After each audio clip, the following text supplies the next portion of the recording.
देखिए लोगों को फुल गुस्सा है। ये वो लग्जरी कार्स हैं जो आर्मी के लिए स्पेशल इंपोर्ट की जाती हैं। ये होंडा स्विक है, करोला है और ये गाड़ियां आगे इंपोर्टेड गाड़ियां जो जिन्हें आग लगा दिया गया।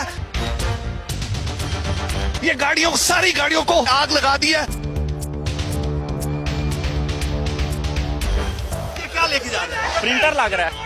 ये जी जनाब आर्मी हाउस से प्रिंटर लेके ये भाई जा रहे हैं। ये ऑफिस में आग लगी हुई है। यहाँ पे ये देखे चेयर्स को आग लगा दी है वहां ने। इस वक्त बहुत बुरा सूरत हाल है।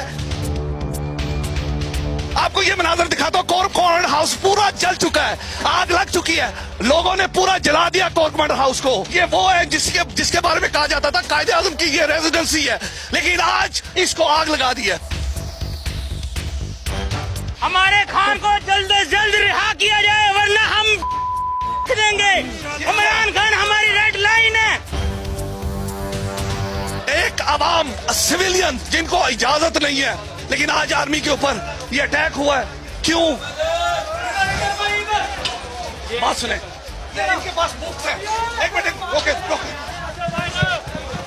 रोके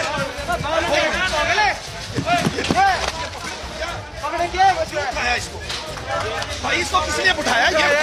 क्यों उठाया? ये नहीं पता क्या हो रहा है। तो ये पकड़े तेनू नहीं पता क्यों दे भाई, आप बताएं क्या क्या मेरे पे अटैक किया है, लेकिन ये मैं अपनी रिपोर्ट क्लोज करके बाहर निकल रहा हूं।